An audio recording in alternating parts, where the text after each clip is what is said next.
Matt Merrifield will be downstairs in just a moment with Alex Kostov, and look at that. You say his name, and he's ready. We'll throw it down to Matt, who has Alex Kostov. Thanks, Brian. Alex, obviously you guys had that 5-on-3 penalty kill, and immediately you guys turned into a goal back at the other end. Just take us through that play. Yeah, Claddy works hard, man. Easy to play around him. So he picked the guy off. We're on a 2-on-0. Fans think it's easy. Sometimes you get a little stressful because, you got that extra pressure to score. But, I'm happy we got the goal to put us back in the game now. As you guys down 2, that's the first one to get back into the game. What kind of confidence does that goal and kind of momentum does it create for the group? Yeah, for sure. I think they led the start of the period a little bit. They started getting some energy back. So that's definitely a good way to end the period, get the goal, kill the 5-on-3, 4-on-3, and, start the period a little bit stronger now. Obviously, you guys are going to need a similar third period to what you had on Tuesday. What do you guys need to do early in the period to kind of establish and kind of take control early in the third? Yeah, I think they're tired, honestly. We hit so much, we play so hard that by the time third goes around, we put so much work in that, we're going to outlast them, and I think that's what it's going to come down to. Appreciate it, Alex. Back to you, Brian. Thank you, Kosti. Let's bring it downstairs and talk with Matt Merrifield about what that first period was. Well, Matt, I'm almost surprised, actually, looking at the statistics that Kitchener did end up with 14 shots on goal. Seems like theirs came in flurries, and Nathan Day, for the most part, absolutely seemed up to the task. Yeah, Nathan Day looked absolutely spectacular in that first period for Flint. Definitely made a couple crucial saves to keep this game tied, scoreless. And I think Jackson Parsons did a nice job at the other end as well for Kitchener. Both teams did plenty of scoring chances back and forth. Pretty tight game so far, what you'd expect in a playoff series, especially as you get deeper and deeper into the series. These teams are going to be very familiar with one another. It's going to be hard for teams to create scoring chances, so it's going to be more important for both squads to capitalize when they get those opportunities, but it's going to be even tougher with two quality goaltenders in goal. Yeah, it really did seem like it was a let's not make anything too easy on the opposition type of period there. And even despite all the shots you saw from the Rangers side of things, the Firebirds doing a pretty good job of keeping the high danger shots away from Nathan Day. But one thing that did happen at the very end of that period, Sam McHugh was called for an unsportsmanlike conduct. He's sitting for 2 minutes to start out the second period, so Flint's going to start out on the penalty kill here. And we know the Rangers, they scored 2 power play goals in Game 2. They had one in Game 1. There was another one in Game 2 that was scored 1 second after the power play actually expired. So it's a Rangers power play that's been really good, and the Firebirds, well, their penalty kill is going to get put to the test in the first minutes here.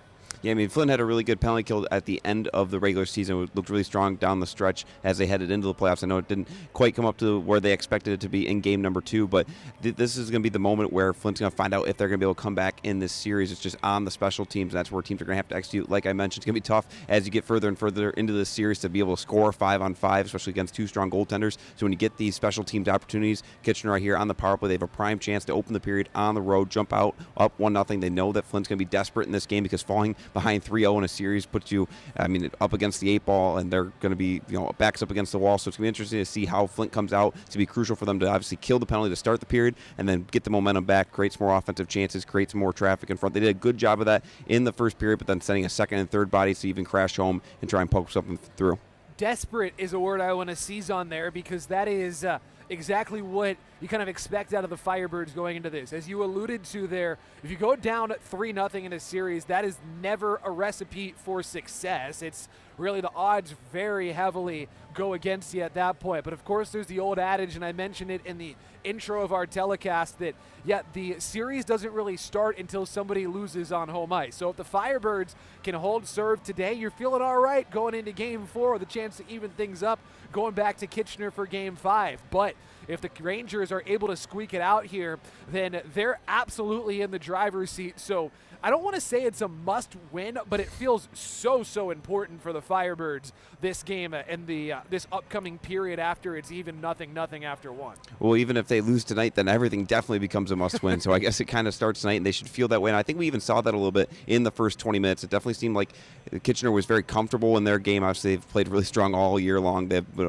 among those top 3 teams in the Western Conference all season. They've been clinched for a playoff spot for a couple weeks now, over a month. So they definitely look comfortable, and obviously off to a 2-0 series. And on the other side, Flint was definitely the team that seemed with a little more urgency in their game, trying to create more chances. Obviously, it was a pretty back-and-forth game, as these two teams have played close pretty much all season long, outside of Game 2 we saw the other night. So I know it's going to be a tight game the rest of the way, but expect to see some more urgency and expect that urgency to get even increased as the game goes on, as Flint knows they need to pick this one up at home. Appreciate your insight as always, Matt. We will talk to you at the second intermission. Matt's ready. That means Paul Flash is ready. So let's go downstairs and talk to a winning hockey coach.